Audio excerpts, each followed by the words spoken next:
period, Surah 2, that he changes it after he has these troubles. He says, now we won't pray in that direction towards Jerusalem anymore like they do. So originally it's pretty normal Judaistic activity. And it's only, that's why people say that it's in Medina that Islam is created. And that's why Islam itself says it's the flight to Medina that we base our calendar upon. Because here in Mecca, it's not yet Islam. It's only a quasi-Judaism here. It's only a Judaistic sort of thing that you'll find in many of the documents that I just told you about, like the Dead Sea Scrolls. It's not a quasi-Christianity, because there are no supernatural God-men or miracles or things of that kind running through it.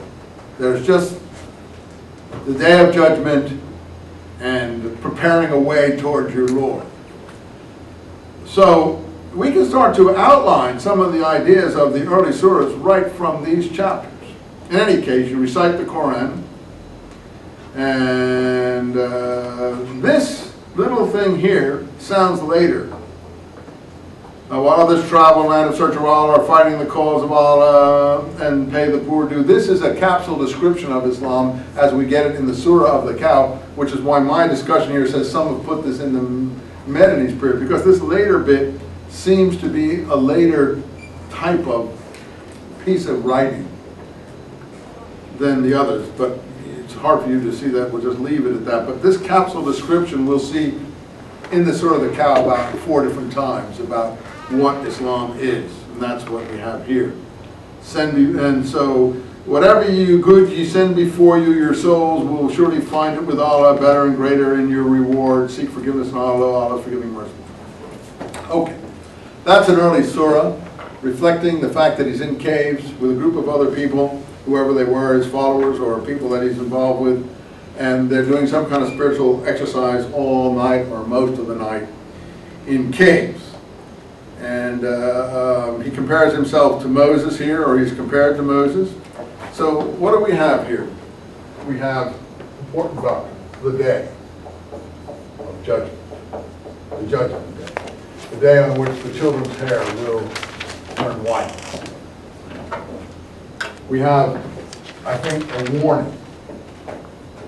warning about that day, and the fact related to that he's a warner.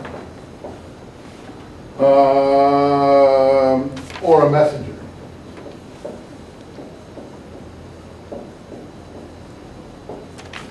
What's his message? A warning. That's his message.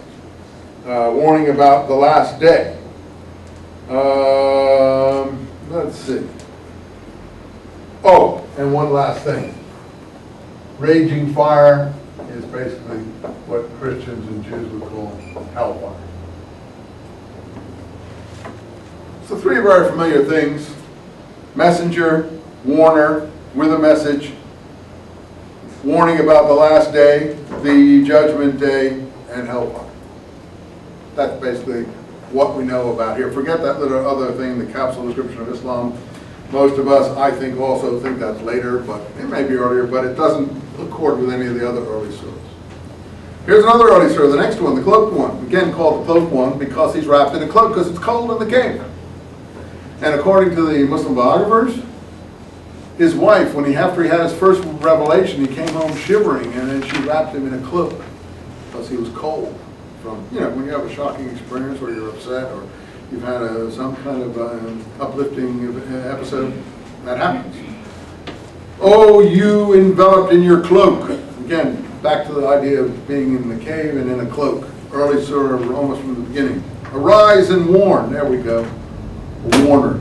Same thing. Thy Lord magnify your raiment, purify pollution, show not favor. Seek the Lord, be patient. Any of you, by the way, have read the letter of James in the New Testament know that that's the basic recommendation in the letter of James. Be patient until the coming of the Lord. It's in chapter 4 of the letter of James. Until what? When the trumpet is sounded.